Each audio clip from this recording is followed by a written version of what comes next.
Olá pessoal, dentro daquela ideia de a gente falar sobre é, os números, né, do que está acontecendo hoje no Brasil, no dia 20 de março de 2020, eu vou começar aqui dando uma situada em como estão os números do Brasil hoje em relação ao coronavírus. Depois nós vamos passar a uma entrevista coletiva do presidente.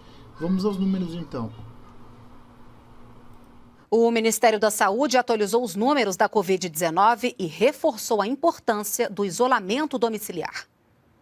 O Brasil tem 621 casos confirmados do novo coronavírus, com 6 mortes. Segundo o Ministério da Saúde, 17 mil testes de detecção da doença já foram distribuídos em todo o país e outros 10 mil serão distribuídos nesta semana. Em coletiva à imprensa, o ministro da Saúde, Luiz Henrique Mandetta, reforçou a importância do isolamento domiciliar. Nesse momento, é do comportamento coletivo é que a gente vai ter um gráfico assim, ou assim, ou assim. Quando a gente fala tá gripado, isolamento domiciliar, tá com sintoma, isolamento domiciliar. O ministro também ressaltou a importância dos planos de saúde garantirem, neste momento de epidemia, a ampliação de atendimentos aos usuários. São mais de 10 bi que vão dar liquidez para dentro desse setor, condicionado, senhores planos de saúde, a aumentar os leitos, aumentar o número de CTI, aumentar o número de testagem, garantir o atendimento para os seus usuários, para que vocês possam também entrar firmemente nos seus planos de contingência. Não é uma epidemia do SUS, não é uma epidemia de São Paulo, não é uma epidemia de Brasília, não é uma epidemia do Acre. É uma possível epidemia nacional. Bom, depois da gente ver os números, né? Então podemos agora passar para a coletiva. Nós vamos ver uma série de perguntas aí. Conforme vamos passando as perguntas da coletiva, eu vou fazendo as minhas ressalvas aqui, minhas observações, conforme eu prometi, né? Que nós vamos passar a tratar agora. Eu não peguei todas as perguntas, óbvio, né? Quem quiser ver tem na internet aí, mas eu peguei o que eu achei mais importante aqui para trazer em primeira mão, até para a gente destacar aquilo que tem importância maior, né? Então vamos às perguntas, né, que foram feitas para o presidente da República. Olá, boa tarde, presidente.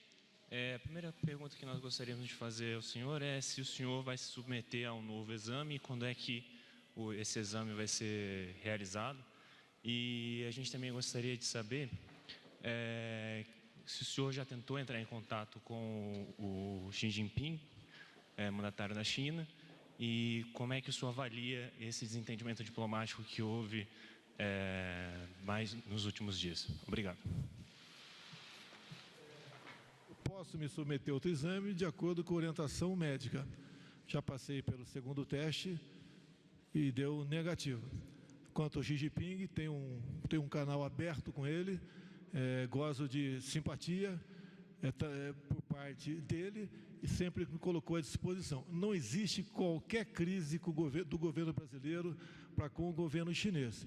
Se a situação se fizer necessária, como talvez a semana que vem, nós possamos sim entrar em contato com ele, mas para tratarmos assunto de como poderiam nos ajudar, talvez com equipamentos, já que lá a curva já está na descendente, pelo que tudo indica, está controlado o coronavírus, para que possamos importar, comprar ou aceitar até doações para que venhamos tratar do nosso problema que pode vir se agravar nos próximos dias. Então, repito, o governo brasileiro não tem qualquer problema com o governo chinês, muito pelo contrário, somos países que comercialmente temos mútuos interesses.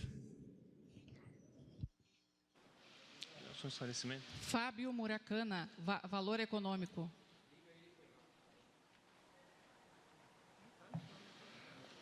Boa tarde, presidente. Só queria avisar o senhor que começaram a coletiva sem avisar os jornalistas e tinha segurança barrando a subida da gente aqui para o salão. Repetir, por favor? Repetir. A coletiva foi começada sem avisar os jornalistas e tinha segurança barrando o nosso acesso. Tem que ficar A gente esperto. pode voltar a estaca zero aqui. Me desculpa aqui, não foi. Alguém falhou. Tá aqui. Presidente, muitas empresas já começam, até a gente acompanhando a live do senhor agora há pouco, já estão começando a falar em demissões, né? Em paralisar a atividade. Eu queria saber se o presidente tem um plano, né, para atenuar os efeitos dessa crise que está só começando na economia e para preservar os empregos e para preservar também a atividade das empresas. Parabéns pela pergunta. Há algum tempo já venho falando que não devemos entrar em pânico, devemos evitar a histeria, porque um problema econômico agrava a questão do coronavírus também. Hoje à tarde, o chefe da Casa Civil, o general Braga Neto, já tem reuniões com alguns secretários para exatamente começarmos a uniformizar procedimentos. Teve um estado do Brasil que só faltou o governador declarar a independência do mesmo. Com medidas como fechando rodovias, fechando aeroportos, que inclusive não é de competência dele. Então vamos uniformizar isso, porque a economia não pode parar. Mais ainda, como disse o ministro da Saúde agora há pouco, produtos são produzidos para combater a questão do coronavírus, que tem que ser transportados, ou de meios aéreos ou por via terrestre. Não pode cada governador tomar a decisão que ele ache o melhor. Então, isso está sendo coordenado, o gabinete para essa coordenação já existe e fará aí uma reunião agora à tarde com o secretário. No mais, sempre estive aberto aos governadores. A política não pode estar colocada acima de uma questão emergencial como essa que temos pela frente no momento. Pode falar. Bom, nós hoje apresentamos um resumo das medidas que nós já implementamos e que estão em fase de implementação. O nosso diálogo com o setor produtivo começou até antes do Carnaval. Inicialmente, a resposta das associações, dos grandes empresários, é que o risco era muito baixo e depois, com o desenrolar da crise, nós percebemos, assim como todo o resto do mundo, que vários setores começavam a ser afetados em escala. A partir daí, conversamos com mais de 200 entidades do setor produtivo, chegamos e elencamos com eles 32 medidas, 32 ações em 5 dimensões. Dar fôlego ao fluxo de caixa das empresas, manter a oferta de bens e serviços que não pode ser paralisado, às vezes alguns setores que parecem que não são essenciais, como por exemplo, o setor de plásticos. Ora, se não chegar plástico na indústria de macarrão, o macarrão não é embalado e não chega nas prateleiras do supermercado. A indústria química, que se não produzir determinados ingredientes para o álcool gel, por exemplo, o álcool gel não chega para as famílias brasileiras.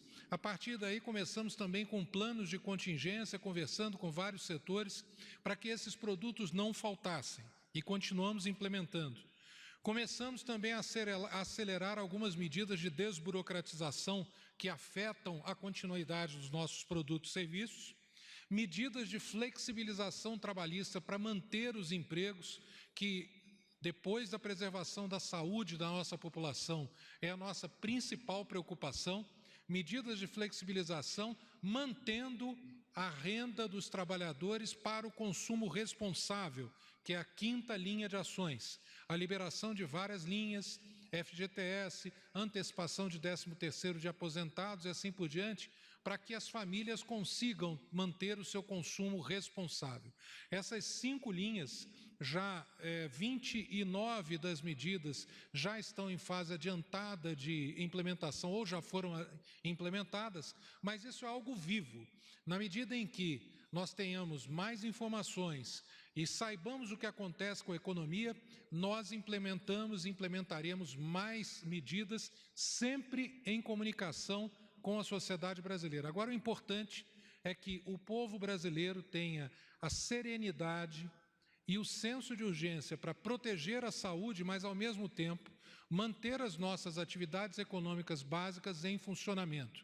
Nós precisamos que os nossos trabalhadores, em número adequado cheguem no seu local de trabalho, que esse local de trabalho seja preparado para evitar o contágio e que, com isso, medicamentos, bebida, água, eletricidade, transporte e assim por diante sejam preservados como estão sendo até agora. O Brasil tem dado um exemplo, inclusive, de manutenção da nossa produção e vamos continuar trabalhando para isso. O ministro da Economia, o senhor Paulo Guedes, vem falando constantemente que não faltarão recursos para manter no máximo os empregos, bem como para a saúde no combate ao coronavírus.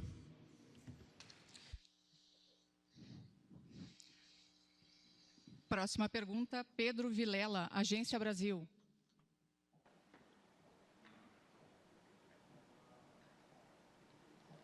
Não está? Guilherme Mazui, do G1. A Délis vai fazer. Ok, Délis Ortiz, no lugar do Guilherme Mazui. Obrigado. Presidente, eu vou repetir uma declaração feita pelo ministro da Saúde agora há pouco na conferência, para poder fazer minha pergunta. Nós temos alguns pontos fortes, nós temos um sistema de saúde presente, nós conseguimos amenizar o atendimento, nós temos um tempo para ganhar. Nós temos aí 30 dias para que a gente resista razoavelmente bem, com muitos casos, dependendo da dinâmica da sociedade, mas claramente em final de abril, nosso sistema entra em colapso. O que é um colapso? Às vezes as pessoas confundem colapso com sistemas caóticos, sistemas críticos, onde você vê aquelas cenas, pessoas nas macas. Aí o senhor fala que o colapso, que precisa ter um plano, ter ordem judicial, etc. Eu pergunto, no entendimento do governo, o que é esse colapso, até onde se estende e o que realmente vai acontecer à medida em que o senhor não concorda com essas medidas de restrições tomadas pelos governadores, mas que outros países têm conseguido conter o avanço do coronavírus através dessas medidas restritivas, como a China, por exemplo. Vamos lá. Primeiro eu estava explicando para eles o que é colapso. Tem gente que não sabe, usa a palavra colapso. Teve gente que falou para mim, mas o SUS não é sempre um colapso? Gente que diminui o sistema de saúde. Não, não é não. O sistema com tumulto, o sistema com emergências superlotadas, eles têm no mundo inteiro e são pontos de problema da dinâmica da sociedade. Nós temos um sistema forte, nós temos um sistema com capilaridade nacional, nós temos 46 mil equipes de saúde da família, que cada uma cobre 3 mil pessoas, só ali nós temos quase 170 milhões de pessoas atendidas. Nós temos muitas forças. Se nós não fizéssemos nada, se nós não aumentássemos a nossa capacidade instalada, se nós ficássemos parados, olhando, nós teríamos um mega problema, porque esse sistema, do jeito que ele vem, sem fazer nada, você colhe um colapso. O nosso sistema ainda aguentaria, mesmo com a capacidade instalada normal, por volta de 30 dias. A Itália, que tem um sistema de primeiro mundo, muito bom, muito organizado, mas pela característica de ter uma população extremamente idosa, o tempo que ela suportou foi muito baixo. Nós temos alguns estados que nos preocupam mais. O Rio Grande do Sul é o nosso estado com a maior faixa etária. Nós temos a região amazônica, que praticamente não temos caso, e que é a nossa população mais jovem. Nós somos um continente, nós não podemos ter uma receita de bolo única para o Brasil. Nós vamos olhar, às vezes você para um pouco uma região, solta um pouco, abre aqui. O que não pode é fazer isso descoordenado, porque colapso ele pode acontecer não só por causa da saúde. Eu vi algumas medidas de governadores fechando estradas, como se o estado vizinho fosse o problema, que de repente paralisou a produção de oxigênio da fábrica que eu tenho, que vai ser o item que eu mais vou ter que garantir para poder prolongar o sistema. Então, nesse sentido, se não fizermos nada, continuarmos a 100 km por hora, toda a nossa sociedade a vapor, todo mundo fazendo as coisas desnecessárias ou não essenciais nesse momento, nós teremos um grande problema. O difícil é, e nós estamos fazendo isso, o que é essencial? Essencial é alimento. Se fechar tudo, como é que as pessoas vão se alimentar? Cloro para pôr na água no Brasil inteiro tem que ser colocado. Como fazer a movimentação dos medicamentos? Como fazer com que o trabalhador numa grande cidade, da unidade de saúde, saia da comunidade e chegue no hospital, se ele depende do transporte público? Fecha o transporte público e não chega ninguém, eu tenho um colapso por falta de trabalhador. Essas decisões de interromper ou fechar são muito fáceis de ser feitas. Elas precisam ser muito precisas, muito pensadas e muito organizadas. Ainda há tempo das pessoas pensarem nas consequências desses atos.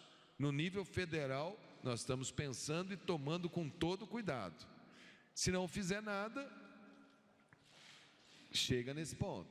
Primeira pergunta do jornalista já começa muito bem, ou seja, perguntando nada que interessa para a população nesse exato momento. O presidente, né, abre uma coletiva para tentar falar sobre combate ao coronavírus, o cara vai perguntar se o presidente vai fazer exame. O objetivo dele, dizer que o presidente se contaminou, que contaminou alguém durante a manifestação, coisa parecida, que irresponsavelmente, blá, blá, blá, blá.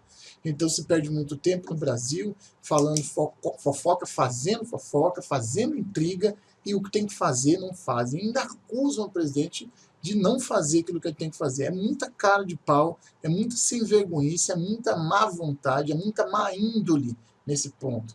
Aí, quanto à diplomacia com o Xi Jinping, que é o presidente né, vamos dizer assim, o presidente da China, né, China que não é ditadura, né, mas é presidente da China, vamos lá, tudo bem. Não tem nenhum problema, muito pelo contrário, a China precisa muito do Brasil, não é por causa de parlamentares, que seja filho ou não seja filho, não é por causa de outras pessoas, qualquer que sejam elas, que tenham discutido, ninguém fala em nome do governo federal, senão o presidente da República. É muito difícil para o jornalista entender isso, sabe? O cara faz faculdade, o cara estuda, deve ter pós, consegue um emprego bom e vai para a televisão para passar vergonha. É triste isso, mas é verdade.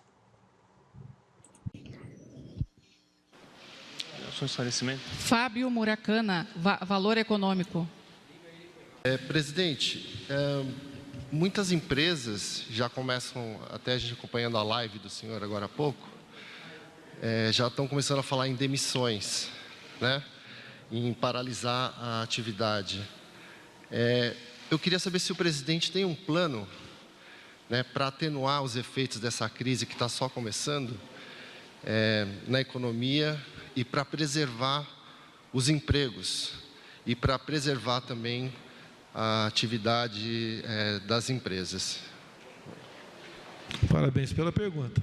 Há algum tempo já venho falando que não devemos entrar em pânico, devemos evitar a histeria, porque um problema econômico agrava a questão do coronavírus também. Hoje à tarde, o chefe da Casa Civil, o general Braga Neto, já tem reuniões com alguns secretários para exatamente começarmos a uniformizar procedimentos. Teve um estado do Brasil que só faltou o governador declarar a independência do mesmo, com medidas como fechando rodovias, fechando aeroportos, que inclusive não é de competência dele.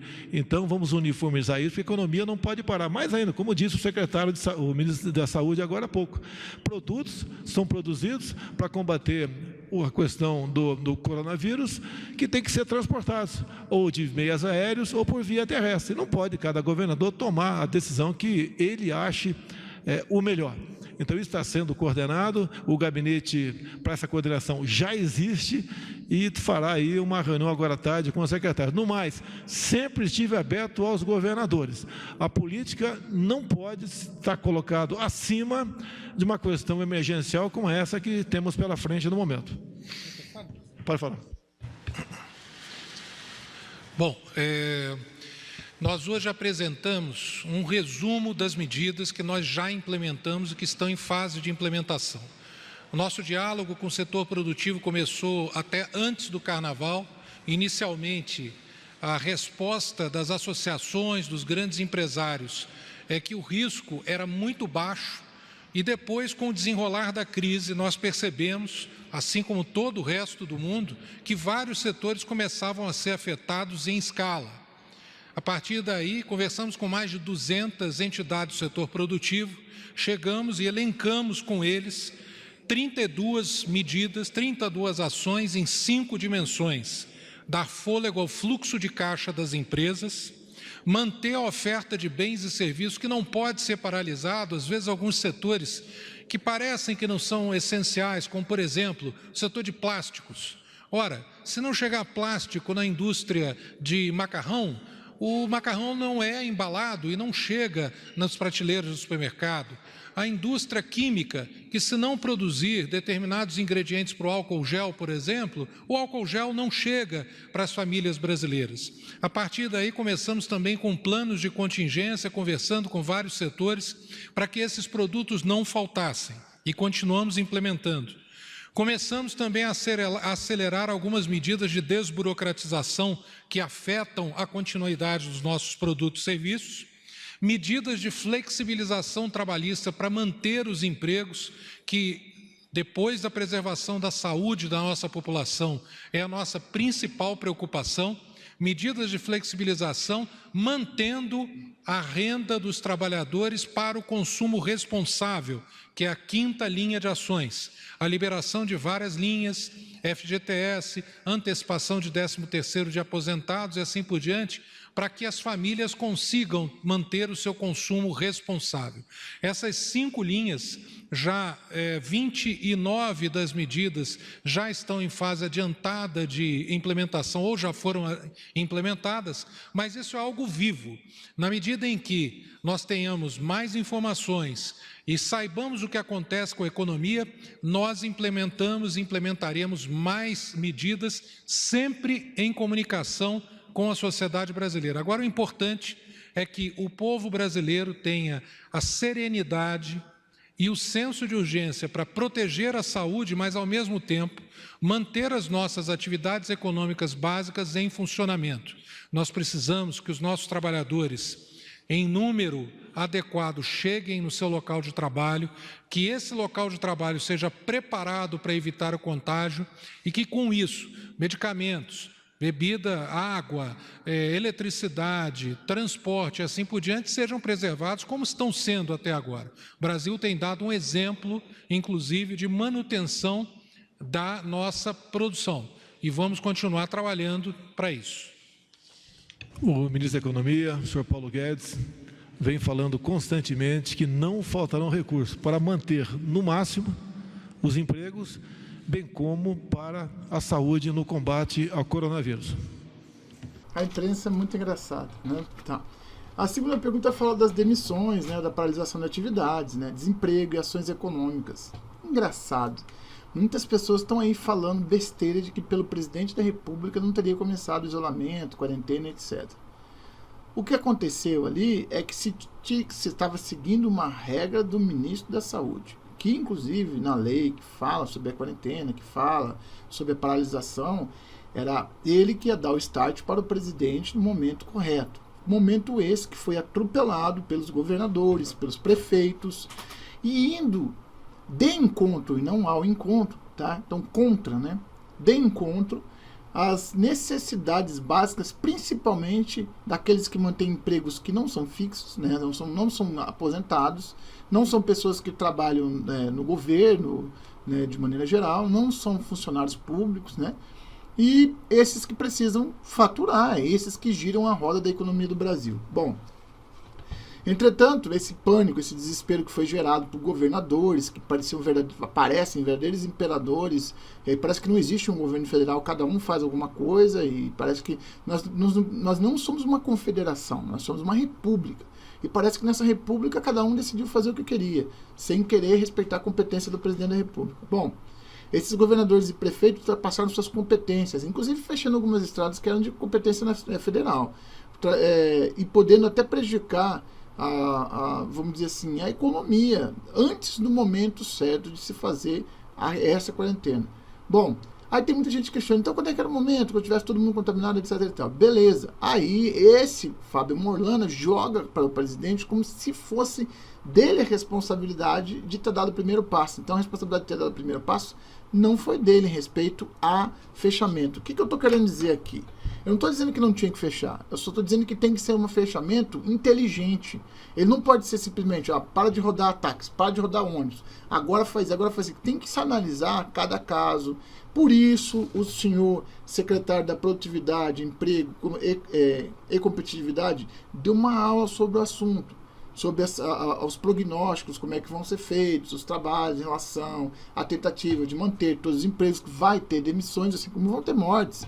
É uma epidemia, não tem como uma pessoa, um executivo, não tem como um país, até com um esforço grande que está sendo feito, mesmo que com a ausência dos governadores e prefeitos em sua, vamos dizer assim, em uma parte expressiva e importante, mas isso está acontecendo sim, tá? E está acontecendo de maneira com sinergia. E assim, eu vi uma coisa muito interessante nisso, quem conhece esquadrilha de caça sabe que tem um operacional. E o operacional, nesse ponto aqui, é o ministro da Saúde. Então é o ministro da Saúde que dá o start, é o ministro da Saúde que dá o feeling da coisa. Ele que diz como acontece, quando acontece, o que pode parar, o que não pode parar. Exemplo, existe, nós vamos ver no vídeo ainda, áreas de interesse que o ministro da Saúde não pode deixar parar. E nós vamos ver isso mais para frente. Mas os governadores simplesmente ignoraram qualquer tipo de análise, qualquer tipo de avaliação do que é essencial, do que não é essencial. Alguns até publicaram portarias interessantes, outros não, simplesmente negaram tudo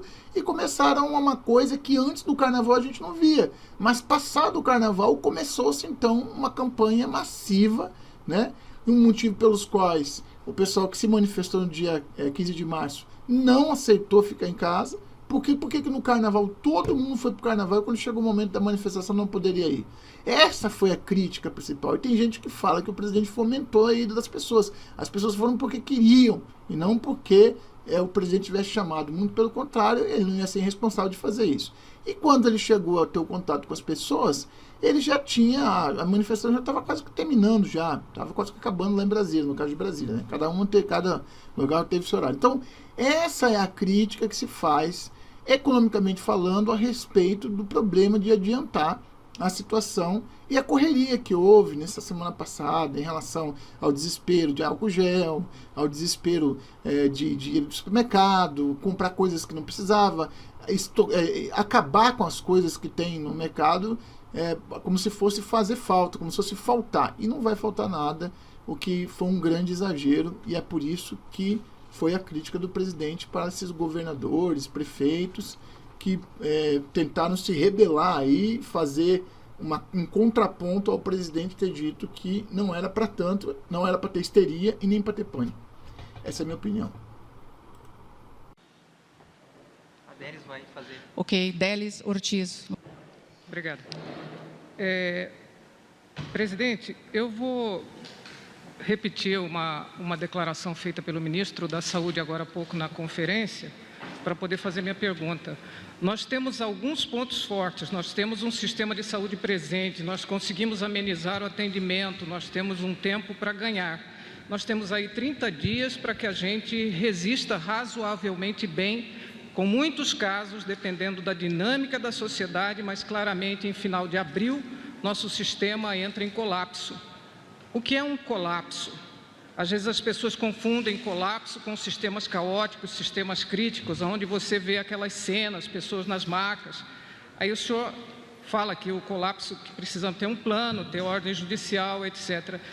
Eu pergunto, no entendimento do governo, o que é esse colapso, até onde se estende e o que realmente vai acontecer à medida em que o senhor não concorda com essas medidas de restrições tomadas pelos governadores, mas que outros países têm conseguido conter o avanço do coronavírus através dessas medidas restritivas, como a China, por exemplo. Vamos lá. Primeiro eu estava explicando para eles o que é colapso. Tem gente que não sabe, usa a palavra colapso. Teve gente que falou para mim, mas o SUS não é sempre um colapso? Gente que diminui o sistema de saúde. Não, não é não. O sistema com tumulto, o sistema com emergências superlotadas, eles têm no mundo inteiro e são pontos de problema da dinâmica da sociedade. Nós temos um sistema forte, nós temos um sistema com capilaridade nacional, nós temos 46 mil equipes de saúde da família, que cada uma cobre 3 mil pessoas, só ali nós temos quase 170 milhões de pessoas atendidas. Nós temos muitas forças. Se nós não fizéssemos nada, se nós não aumentássemos a nossa capacidade instalada, se nós ficássemos parados, olhando, nós teríamos um mega problema, porque esse sistema, do jeito que ele vem, sem fazer nada, você colhe um colapso. O nosso sistema ainda aguentaria, mesmo com a capacidade instalada normal, por volta de 30 dias. A Itália, que tem um sistema de primeiro mundo, muito bom, muito organizado, mas pela característica de ter uma população extremamente idosa, o tempo que ela suportou foi muito baixo. Nós temos alguns estados que nos preocupam mais. O Rio Grande do Sul é o nosso estado com a maior faixa etária. Nós temos a região amazônica, que praticamente não temos caso, e que é a nossa população mais jovem. Nós somos um continente, nós não podemos ter uma receita de bolo única para o Brasil. Nós vamos olhar, às vezes você para um pouco uma região, solta um pouco, abre aqui. O que não pode é fazer isso descoordenado, porque colapso ele pode acontecer não só por causa da saúde. Eu vi algumas medidas de governadores fechando estradas, como se o estado vizinho fosse o problema, que de repente paralisou a produção de oxigênio da fábrica que eu tenho, que vai ser o item que eu mais vou ter que garantir para poder prolongar o sistema.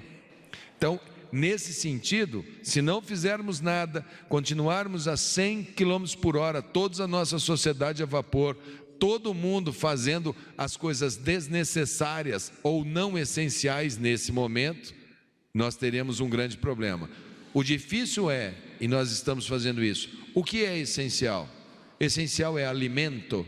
Se fechar tudo, como é que as pessoas vão se alimentar? Cloro para pôr na água no Brasil inteiro tem que ser colocado. Como fazer a movimentação dos medicamentos? Como fazer com que o trabalhador numa grande cidade, da unidade de saúde, saia da comunidade e chegue no hospital, se ele depende do transporte público? Fecha o transporte público e não chega ninguém, eu tenho um colapso por falta de trabalhador. Essas decisões de interromper ou fechar são muito fáceis de ser feitas. Elas precisam ser muito precisas, muito pensadas e muito organizadas. Ainda há tempo das pessoas pensarem nas consequências desses atos. No nível federal, nós estamos pensando e tomando com todo cuidado. Se não fizer nada, chega nesse ponto. Se trabalharmos duro, nós estamos ampliando, todas as cidades estão informando, ampliei o número de leitos, ampliei o número de CTI, ativei um hospital, ativei ala, coisa que a Itália não teve tempo de fazer, ela já pegou isso instalado. Então, nós vamos ampliando semana a semana, nosso sistema pode inflar, ele pode crescer, nós temos espaço para crescer, mas nós temos que fazer isso garantindo equipamentos, luvas, equipamentos de proteção industrial, num mundo que está todo mundo comprando. Isso é uma coisa que nos preocupa. Então, nós estamos achando as alternativas, inclusive dentro do parque industrial brasileiro. Coisas que não produzíamos e que agora, com o esforço dessa mesma indústria que estava aqui, vamos dobrar, triplicar a produção de ventiladores. Se conseguirmos, dentro de 3 semanas, temos o número de ventiladores necessários para atravessá-la inteira. Então, se a China nos abastece com um pouco, já temos mais um tanto. Não é colapso definido que vai ser um colapso. É um quadro que nós temos que saber como enfrentar, aonde enfrentar. Adianta abrir leito de CTI agora em locais que nem tem caso em transmissão? Será que teremos uma epidemia em paralelo em todos os estados? Será que as medidas nos estados, nas cidades menores que conseguem paralisar mais, as cidades menores não podem ser o grande refúgio dos idosos? Tudo isso está no nosso cenário. Agora, pensar uma frase e falar assim, essa é a manchete do dia, aí não. É um cenário, nós podemos ter vários graus de problemas e vamos monitorá-los diuturnamente e trabalhar com todos, com os secretários municipais, estaduais, médicos, todo o pessoal de saúde, para que não tenhamos um colapso, como eventualmente você pensou a frase que foi dita por mim. É porque o senhor chegou a dizer há pouco que todos já estamos na situação de transmissão sustentada. Isso. Eu queria que o senhor explicasse melhor, porque a impressão que dá é que a gente já está na beira desse abismo do colapso. Calma. Nós temos estados que têm casos, por exemplo, meu Mato Grosso do Sul, parece que tem 9 casos. Lá tem 2,5 milhões de habitantes. Lá você tem uma cidade, Campo Grande, que é mais fortalecida. Vou falar de um que eu conheço. Todos os casos com nexo. Aquilo é uma realidade. Aí nós temos São Paulo, com uma curva mais à frente. Nós temos óbitos em São Paulo, aí você olha e fala assim, mas é um hospital de um plano de saúde que vendia plano só para idoso, ou seja, concentrado dentro de um único local. É lógico que ele vai ter mais problema. Então a gente tem que saber isolar um problema pontual de um problema difuso. Agora, se cada um no Brasil começar a olhar e falar, São Paulo está tendo muita morte, fecha tudo para São Paulo. São Paulo é meu grande centro de logística, de medicamento, de gás e de máscara, de tudo. Eu não tenho como chegar e falar assim, vamos tocar isso em vários estados sem contar com a integridade. Então eu acho que está na hora dos brasileiros entenderem o seguinte, nós brasileiros estamos todos dentro do mesmo barco. A fronteira interestadual é uma mera convenção que nós fizemos. Nós vamos ter que nos atender mutuamente. Se para que isso seja explicitado, eu tenho que dizer que temos transmissão sustentada no Brasil, eu vou dizer, para que eles entendam que não é regional. A regionalidade para nós é um mero desenho administrativo para que a gente possa conduzir esse país dentro de uma lógica agora de unidade nacional e não dentro de uma lógica fragmentada que pode interromper cadeias de abastecimento que nos são muito preciosas. Délis Ortiz, como sempre, né? Querendo criar polêmica onde não tem. Bom, ela fala do momento do isolamento, né? E do problema do coronavírus, está sendo combatido em outros países, inclusive na China, pelo momento do isolamento, né? Dizendo que o presidente foi contra os governadores no momento do isolamento. Não, os governadores passaram o carnaval, já começaram a gritar para fechar tudo, né? Essa que foi a verdade. Como eu já falei da manifestação, eles não queriam que houvesse a manifestação, por quê? Porque era para o presidente da República. Não era nem por questão de coronavírus, que se fosse por questão de coronavírus, teria que ter sido fechado já então esse tipo de ação antes do carnaval. Essa é a nossa questão. Por que não foi antes do carnaval? Então vamos lá. Vamos colocar o pingo nos is aqui, tá? Então, eles tomaram um protagonismo que não é deles. Então, como falou o ministro Mandetta, né, o vírus não é regional, o vírus não é local. Portanto, ele não é uma solução nem municipal, nem estadual. Ele é uma solução federal. Por quê? Mais uma vez, vamos falar o óbvio.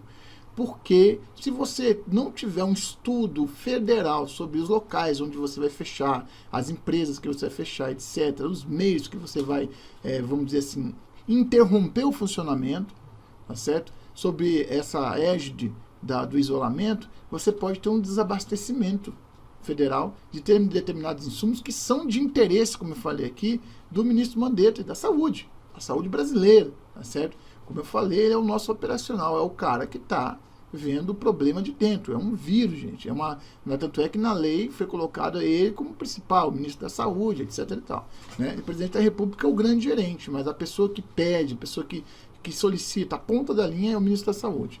Bom, mais uma vez, ela tenta colocar o presidente como um irresponsável, só que ela toma toda a resposta que ela merece. E a pergunta subsequente, você fala sobre estado de sítio. Eu até cortei a pergunta, que é uma pergunta alarmista. O presidente vai responder ela de maneira sucinta, tranquila, dizendo que não é o caso, tendo em vista que a gente não quer criar pânico no Brasil. Mas parece que tem gente que quer ver o pânico no Brasil. Eu sinto muito, mas quem tem o pulso, quem tem a tranquilidade, quem tem a coragem de comandar o país, é uma pessoa que não é apavorada, uma pessoa que não é desesperada, é uma pessoa de ação, uma pessoa que toma a decisão no momento certo. Essa é a minha opinião, cada um tem a sua. Então vamos em frente. Ainda não está no nosso radar isso não, tá? Até porque isso é para decretar é relativamente fácil, vamos assim dizer, uma medida legislativa para o Congresso, mas seria o extremo, isso aí acredito que não seja necessário, bem como o estado de defesa. Não, isso aí você não tem dificuldade de implementar isso, em poucas horas você decide uma situação como essa, mas eu acho que daí estaríamos avançando, dando uma sinalização de pânico para a população. Nós queremos sinalizar a verdade para a população. Acho que isso, desculpa, obrigado pela pergunta, mas por enquanto está descartado até estudar essa circunstância.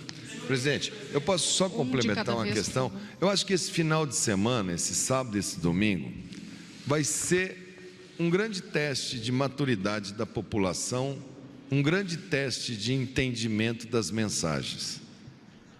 O final de semana cheio de praia, como a gente viu outro dia, e vamos ver esse final de semana. Eu acho que as pessoas estão gradativamente, as pessoas estão entendendo e as pessoas estão colaborando. Vamos ver se essa colaboração se cristaliza bem e vamos com muita calma, muita calma. Não há nada que a gente não consiga identificar, saber o momento certo, orientar, tirar os mais exaltados. Nós temos planejamentos de cenários para cada situação. No momento, estamos no caminho certo, teremos sim estresse no sistema, serão dias duros, sim, mas nós temos que estar, brasileiros todos juntos, e vamos ver como é que vai ser o comportamento dessa sociedade nesse final de semana. A última pergunta. Presidente, boa tarde. Felipe Frazão, do Jornal Estadão. Há uma grande preocupação com relação ao estado de saúde do senhor. O senhor disse que pode se submeter, se houver necessidade, a um terceiro exame, disse que já fez 2. A pergunta é, por que o senhor, em nome da transparência, não divulga o resultado dos exames do senhor? O senhor poderia fazer isso? Eu sou uma pessoa especial pela função que eu ocupo, obviamente, tá? Mas fiz 2 exames, minha família fez também, e deu negativo. Se o médico da presidência, ou até o ministro da Saúde, a qual eu sou subordinado para essa questão, achar que eu devo fazer um novo, sem problema nenhum. Várias pessoas do meu lado foram dado positivo. Tá? Obrigado pela sua preocupação, é só que você tem amor e carinho por mim. Fico muito feliz aí. Por isso que eu gostaria de perguntar se o senhor vai divulgar o resultado. Olha, os exames do paciente são do paciente. O seu exame, o seu prontuário, os exames que você faz são da sua intimidade. A gente não faz divulgação do exame, nem seu, nem meu, nem de ninguém. O presidente tem um médico assistente. Esse médico assistente é o médico pessoal da presidência. Ele tem como missão zelar pela saúde do presidente. A ele é dado o time e a maneira de monitorar. Se ele entender que o presidente precisa fazer um teste, ele faz. Se der positivo, como há uma possibilidade de você, minha, enfim, nós todos estamos nesse negócio, o que faz? Vai, comunica, estamos em casa. Por quê? Vai ter que fazer isolamento, vai ter que ficar em casa, como qualquer um, como eu posso ter que ficar, você, qualquer um. Não é nenhum fim do mundo isso daí. É uma coisa normal. Hoje eu conversei com o general Helena. Ele está tão bom que ele me deu meia hora de orientações. Está tranquilo, vocês fiquem tranquilos, porque 90%, 85%, eu acho que o Brasil, como é um país jovem, eu espero que os jovens brasileiros constituam uma grande massa de resistência, mas a gente trabalha com 85% de pessoas que atravessam ou sem sintoma ou com sintomas mínimos. Se o presidente tiver já pego e ter um daqueles que foi portador assintomático, que já tem anticorpo, vocês vão ficar até o final desse negócio perguntando se ele não vai fazer um exame todo dia que ele tiver. E se ele já tiver anticorpo? Nós só vamos saber no final. Eu só serei, por exemplo, lá, eu estou o dia inteiro trabalhando, viajo, pego, minha mulher é médica, trabalha em hospital, no hospital de referência de Brasília. Se eu todo dia de manhã fizer um teste para saber como é que eu estou, então eu só faço no momento em que eu tiver algum sintoma, porque senão eu vou ficar de meia em meia hora falando que eu encontrei a minha mulher hoje de novo, né? Então, cada caso é um caso. O paciente ou o presidente, você quer pegar o presidente e chamar de paciente, não pode. Ele é Jair Messias Bolsonaro, presidente do Brasil, tem um médico assistente que pede os exames dentro das necessidades. Se tiver positivo ou negativo, cabe a ele, presidente, ou ao médico assistente comunicar, ok?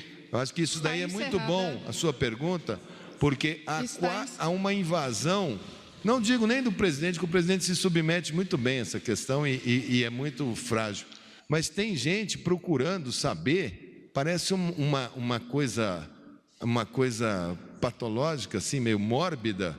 Tem gente entrando dentro de sistemas de computador, de laboratórios, para saber nome de pessoas públicas que eventualmente tenham feito exame, gente. Isso tem que ter limite. Tem hacker entrando lá dentro para saber se a artista tal, se o apresentador de novela, se o cara da novela tal, porque isso rende notícia, né? Não pode ser assim. Calma. Oi? Não, isso a gente tem informação, porque como os sistemas estão tendo muito acesso, para a página do Ministério da Saúde, entra lá, a página da vigilância, eles querem saber tanto, a curiosidade é tanta, que uma página que é calculada para ter, sei lá, 100 mil acessos, ontem teve 37 milhões. A gente teve que jogar o sistema para a nuvem, porque não tem nem servidor para isso. Então, calma pela notícia. As notícias vão acontecendo gradativamente. Isso chegará a um ponto, não. O fulano teve uma gripe. Ok, era coronavírus? Era, não era. E 85%, ou seja, de cada 100, 85 pessoas, ou não vão ter nada, ou terão um sintoma muito leve e atravessarão. Agora não, a gente fica com essa coisa. Então, calma, com contagem individual e principalmente contagem de quem é a pessoa pública do dia. Terminada a fase da coletiva, vamos passar para a fase da conferência com os empresários no dia de hoje, também dia 20/3, né? Bom, gente, eu separei vários pedaços. O que me chama a atenção nesse bloco aqui é a parte dos médicos, aquela parte que o ministro da Saúde fala que os médicos, eles não são voluntários, eles são obrigados a responder o chamado do país. Assim como aconteceu na China, e eu vou colocar depois um documentário aqui no canal que fala sobre a China e sobre essa situação da obrigatoriedade da presença dos médicos nesse fronte de batalha contra a epidemia, ou contra a pandemia, né? Então, vamos observar aí que de tudo que se fala, quando chega na parte de médicos, o ministro Mandetta, ele dá um pulo na frente e diz assim, não é questão de voluntários, não é médico vai ficar lá tranquilo e o pessoal morrendo por aí, faltando médico. Isso não vai acontecer, até porque a lei vai determinar que ele se apresente através do conselho, né, de medicina, né, e eles vão ter que ser recadastrados ou cadastrados, e eles vão ter que se apresentar para trabalhar, né. Essa aí é mais uma que o ministro Mandetta colocou como imperativo. Senhor presidente, senhores ministros, senhores empresários. Eu entendo por comitê de guerra, um comitê que faz parte o presidente, o ministro da Saúde nesse caso, mais algumas autoridades federais e mais empresários na ativa. Isso faria com que as coisas andassem um pouco melhor. Ponto 2. Nesse minuto tem um movimento, plataforma Transforma Brasil, que pode dispor de 2.000 médicos voluntários e algumas milhares de pessoas também voluntárias. Só que o Ministério, alguém lá no Ministério da Saúde não atende o Fábio da Silva, então a coisa está parada. É uma pena, porque isso poderia ajudar muito o Brasil. Ponto 3. A minha sugestão é que mais harmonia entre os poderes faria o país andar melhor com menos sobressaltos. Nós precisamos de paz e vamos de sossego. Sobre sugestões de medidas drásticas. Quando a medida mais drástica possível vai ser melhor, porque assim acabaremos mais depressa. O confinamento proposto na China, e falado pelo senhor Patrick da Accor e do senhor Abílio Diniz, são essenciais para que a crise termine logo. O medo que da demora vai fazer com que haja muito mais mortes e mais pânico no mercado. Ok, obrigado. Mais um minuto. Eu queria falar sobre alimentos. Um minuto. Pode, pronto. Finalmente, só para colocar a questão. Só um minutinho, o presidente pediu para. É melhor a gente ir pontuando. No caso dos médicos, o Conselho Federal de Medicina vai fazer a chamada de apresentação. No caso dos médicos, não existe conceito de voluntariado. Médico é convocação. Todos estão. É ativo. Meu pai tem 89 anos, é médico. Ele está desobrigado. Ele já colocou que ele vai. Então, médico tem CRM, nós temos 700 mil. Nós vamos organizar e vamos entrar na linha de frente, poupando através dos mais jovens, fazendo uma linha de ataque com os mais jovens, guardando a retaguarda, mas vamos até todas as análises. Então, nós temos 700 mil no nosso cadastro, eles estão nas prefeituras, nós estamos vendo agora se tem pontos de desassistência para redistribuir, mas no caso de médicos, os 2.000 médicos que são voluntários, que eles se apresentem ao Conselho Regional de Medicina, de onde estão, porque a partir de segunda-feira vai ter o recadastramento e eles, como voluntários que são, serão devidamente convocados para as linhas de frente que nós precisamos. Alguns vão ter que ser volantes, vou ter que mandar, porque eu não sei o ritmo da epidemia. Pode ser que ela se desloque mais para o interior de São Paulo, onde tem a falta, pode ser que ela fique mais na capital, pode ser que ela vá para Curitiba. O cenário que nós estamos vendo, diferente da China, é que no Brasil nós estamos com todos os estados com crescimento igual. E isso nos preocupa, porque nós podemos ter uma epidemia em paralelo. Então, uma das alternativas seria distribuir em fases, segurar um pouco o trânsito de pessoas numa determinada região, atrasar aquela região, deixar acontecer um pouco na outra, depois voltar. Nós temos vários cenários. Agora, não existe conceito de voluntariado, nem para médico, nem para enfermeiro, nem para fisioterapeuta, nem para farmacêutico e nem para não, militar nunca teve, né, presidente?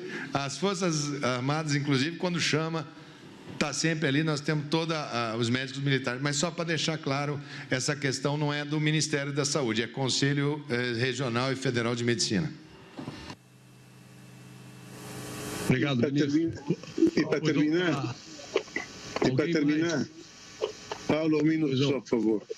Para terminar, eu sugiro que haja menos egoísmo do empresariado e do povo em geral e mais os outros. Essa praga que está aí no Brasil, obviamente que Deus está sabendo disso e nós temos que fazer tudo o que é de bom para poder compensar o egoísmo que a gente faz uso normalmente. Obrigado.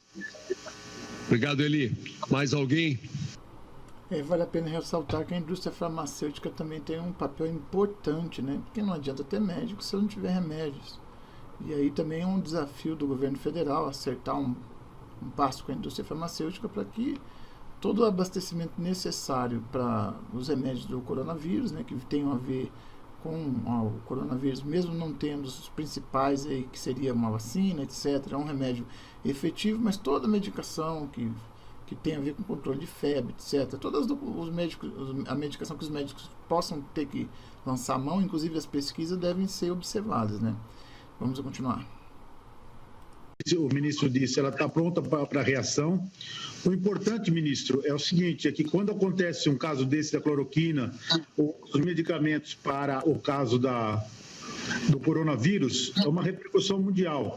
Então, todo mundo hoje está atrás desse medicamento. Concordo com o senhor que é para uso hospitalar, nós reservamos todos os nossos estoques para os hospitais, porque esse medicamento em 3 horas desapareceu de todas as farmácias do Brasil. Nós estamos tentando abastecer, tentando trazer o mais rápido possível mais suprimentos de IFA. E como o senhor fez com a China, seria de grande ajuda que o senhor entrasse em contato com o ministro de Saúde da Índia, onde nos ajudasse o Brasil e priorizasse nós no fornecimento de matérias-primas para a gente poder produzir os medicamentos para os brasileiros. E depois dos hospitais, a indústria farmacêutica é o que está mais na linha de frente. É isso que eu gostaria de dizer. Eli. Boa tarde. Ainda na linha dos medicamentos, nós podemos citar aí um que surgiu esses tempos agora, que eu estive até divulgando, mas agora o ministro vai explicar direitinho a situação desse medicamento que o presidente Trump falou, que está desenvolvendo nos Estados Unidos, que já estava desenvolvido, na verdade, né? Mas que já estava sendo acompanhado pelo Brasil lá na China. Portanto, não é certo ainda que esse medicamento seja eficaz sem efeitos colaterais. Vamos lá? Diminuímos o número de pessoas infectadas. Além disso, há um medicamento que parece estar sendo, ainda assim, não mudou nada das últimas horas, parece estar sendo testado e tem uma chance de ser efetivamente importante para a cura, que é o mesmo remédio usado para a malária. Se isso for verdade, se isso for confirmado, nós vamos ter realmente uma ajuda muito grande da parte dos medicamentos para que nós diminuímos essa crise. Mas, por enquanto, eu acho que, pegando as lições, o confinamento é fundamental. Obrigado. Obrigado, Abílio. O ministro... Só para dizer para o doutor Abílio que o medicamento, cloroquina, a gente já estava participando do estudo, já validamos, temos capacidade de produção, já estamos produzindo e já está na prateleira dos pacientes graves. Lembrando que nessa gripe, o problema não é tanto a letalidade individual. Os pacientes com muita comorbidade falecem.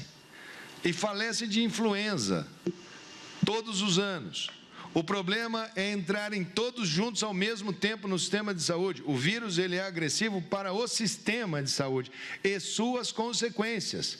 Porque as pessoas continuam quebrando cabeça, tendo apendicite, infarto. A vida continua e o sistema está totalmente congestionado por milhares de pessoas em leitos de UTI. Esse é o grande problema. Tudo que está saindo em ciência mundial, nós estamos ligados diretamente com todas as melhores academias do mundo e estamos fazendo parte dos trials. O que sair, em segundos a gente tem aqui. Essa parte científica, a parte de saúde, está bem bacana, nós estamos tocando bem e o nosso parque farmacêutico de genéricos é um dos maiores do mundo. A gente, inclusive, vai abastecer para outros países. Ministro, não tem problema nenhum. Fala um pouco sobre o medicamento. Carlos Eli, vai falar agora, Eli? Aqui no Brasil. Eu apenas faço uma recomendação. É preciso que, ao colocar esse medicamento nas farmácias, as pessoas não saiam comprando indiscriminadamente. Elas têm que ser alertadas.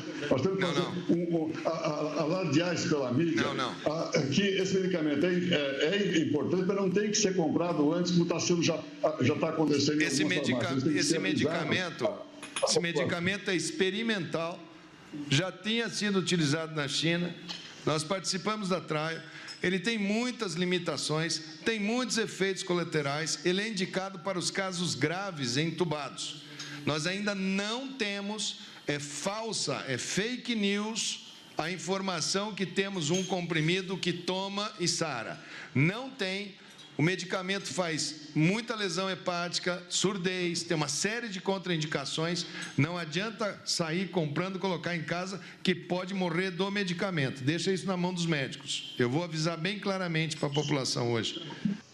Para os críticos aí dos momentos que nós estamos, que o governo federal, que o governo federal está entrando em ação, e principalmente para aqueles que falam muito sobre a Itália, falam que a Itália é um país de primeiro mundo, blá blá blá, blá blá blá blá blá.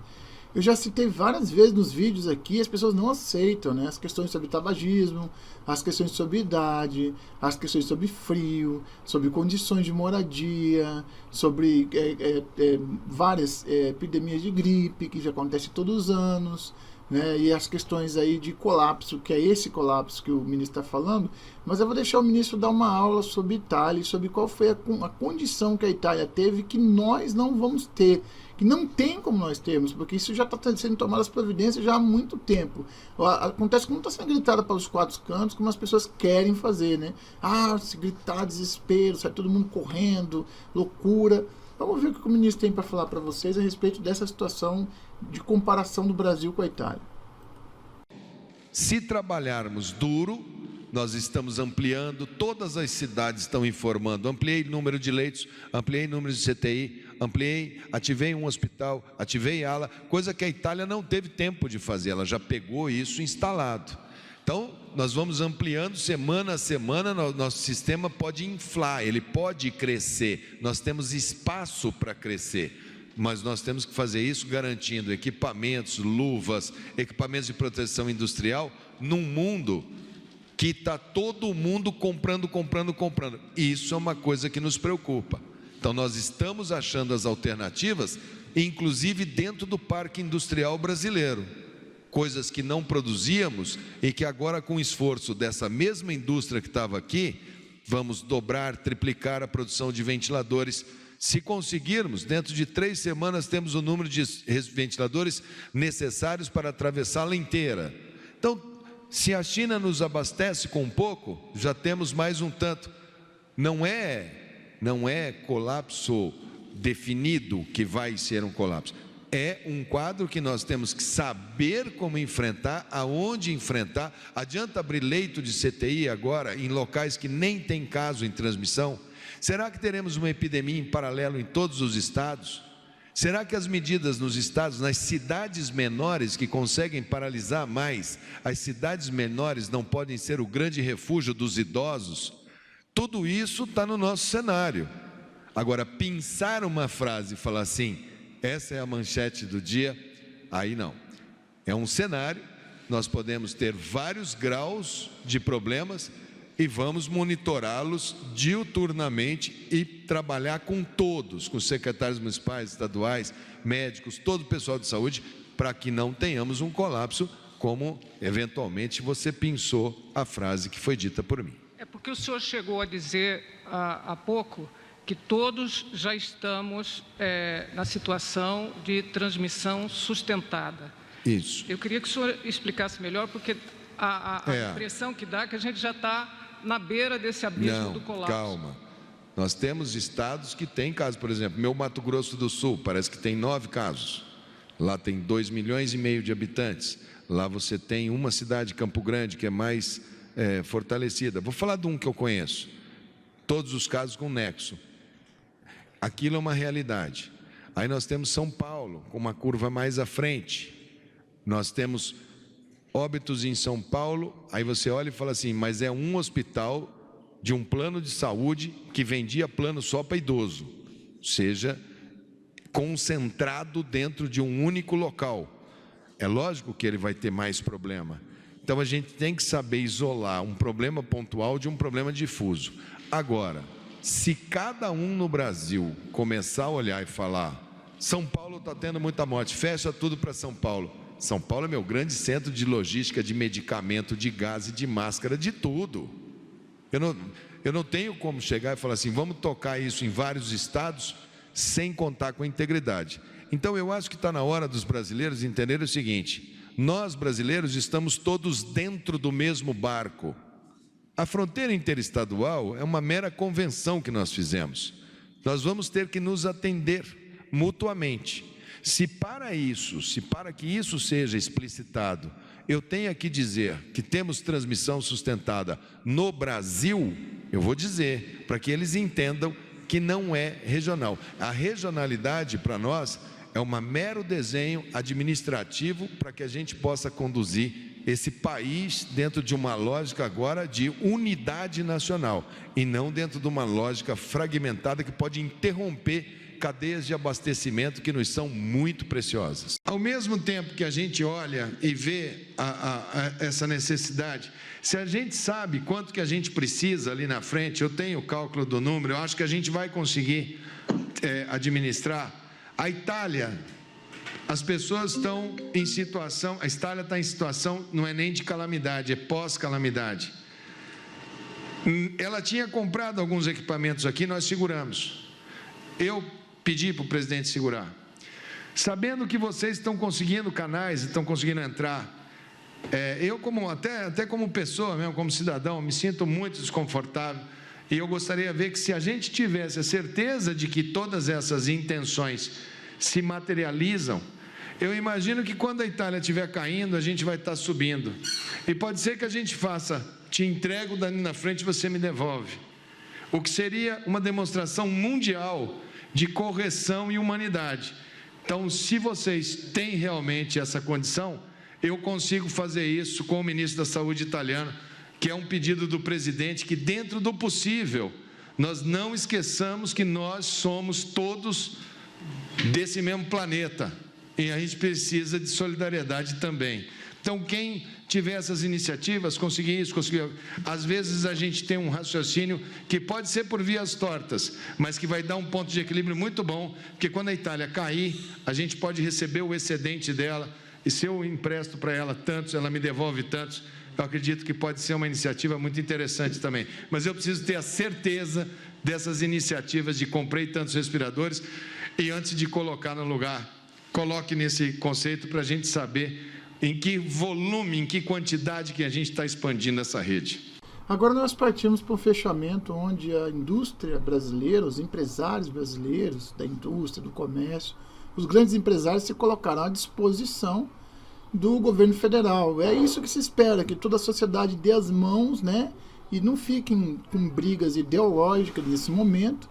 É fácil falar, está falando isso por causa daquilo, blá, blá, blá, blá, perdendo energia, querendo achar piolho em cabeça de ovo, né? Em ovo, piolho em ovo, né? Pulga em ovo, querendo achar defeito onde não tem, e uma situação totalmente inusitada que nunca aconteceu dessa maneira, com essa velocidade, desse jeito, com tudo que nós temos de comunicação hoje, com tudo que nós temos de e-mails hoje, né, de comunicação, etc., com tanta fake news que esses canais ridículos que visam lucro vil, que se dizem defender as pessoas, quando eles levam as pessoas à loucura, à depressão, ao desespero, ao gasto excessivo de recursos, as coisas totalmente absurdas que eu acho que deveria até ser crime, mas que infelizmente hoje a internet é um campo vazio, é um campo livre, um campo onde você pode fecundar qualquer tipo de ideia, inclusive as piores que existem.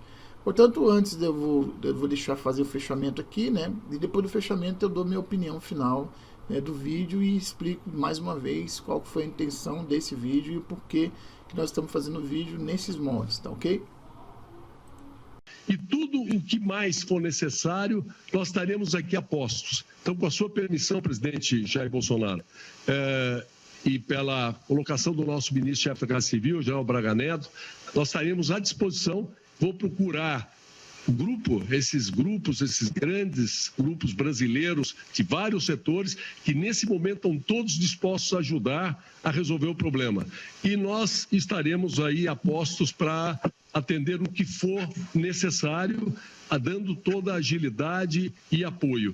E renovo o meu apoio e renovo o meu agradecimento ao senhor presidente Bolsonaro pelo seu idealismo, pela sua coragem, pela sua disposição de servir o Brasil com seriedade, com dedicação e com a sua preocupação. Imagino que o senhor, que levanta muito cedo, deva estar levantando mais cedo, pensando nas pessoas, não só o ataque da saúde, desse vírus, como foi dito, inimigo desconhecido, que nós vamos enfrentá-lo com todos os nossos recursos, mas também o ataque da crise econômica, que vai fazer com que muitos problemas surjam no Brasil, mas nós vamos estar a postos para ajudar a passar por isso, a retomar da forma mais rápida possível logo em seguida.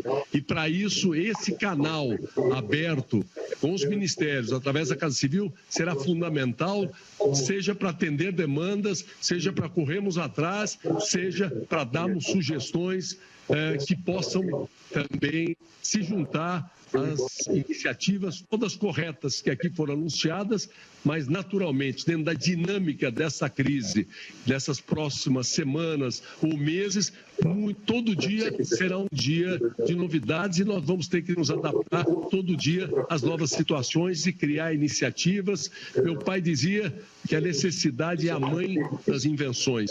Nós seremos grandes inventores para enfrentar para as necessidades que o país vai se apresentar. Quero agradecer ao senhor presidente, aos ministros, agradecer também a todos os meus colegas que tiveram a participação nessa reunião. Da nossa parte, está encerrado, viu, presidente? A palavra aí pegou com o senhor e agradeço mais uma vez.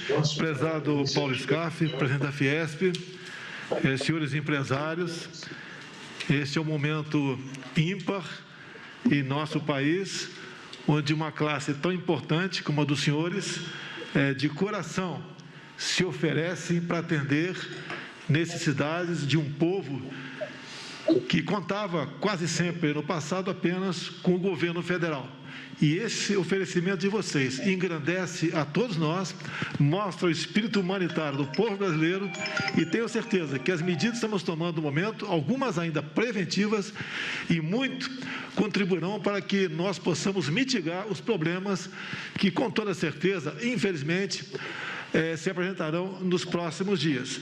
Através do nosso ministro da Casa Civil, Braga Neto, ele entrará em contato com o senhor Paulo Scaff e ultimará todas as providências de modo que esta reunião saia realmente propostas concretas, onde o objetivo de fazer com que aquela curva de contaminação diminua, que a única forma de nós realmente enfrentarmos esse problema venha acontecer. Então, a todos os senhores, meu muito obrigado e pode ter certeza, o governo está cada vez mais orgulhoso da classe que se encontrou nesse momento. É isso aí, pessoal. Chegamos ao fim, né? Primeiro vídeo da série de alguns vídeos que eu vou estar fazendo para estar encaminhando para as pessoas aquelas providências que são as providências macro, né? Providências que são de maneira geral tomadas, né? E que o governo federal é responsável por elas, né? Mas que tem que trabalhar em sintonia com os municípios e com os governadores. A gente não mora na federação, a gente mora no município. A gente não mora na federação, a gente mora no estado também, né? Entretanto, não existe também o estado nem o município sem a federação, porque a república é uma só, né? E os comandos centrais que têm a condição de investimento, de parceria de investimento, de recursos de investimento, né? São extremamente importantes para poder, e são dele a responsabilidade, né, de você de controlar uma situação como essa, né? Então não adianta um prefeito, não adianta um governador querer ter protagonismo numa coisa que não é protagonismo dele, né? Então existe lá guardadas na Constituição Federal qual que é o papel de cada governador, de cada prefeito. Ele não pode esquecer que ele tem que cumprir, antes de cumprir a do município e a do estado, ele tem que cumprir a Constituição Federal brasileira, que é igual para todos os brasileiros. Esse é o primeiro ponto. Essa é uma série de gravações que eu vou fazer, com justificativas e colocações que eu acho que são pertinentes para muitas perguntas que eu recebo.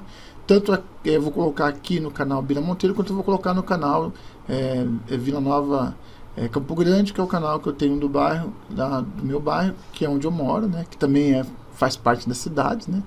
No final das contas a gente mora no bairro. E eu espero que vocês tenham gostado. Até o próximo vídeo, né? E essa é a estreia de hoje do canal Bira Monteiro. Valeu, gente, muito obrigado, uma boa noite. E também aos meus amigos do canal Vila Nova Campo Grande. Valeu, gente, obrigado, boa noite.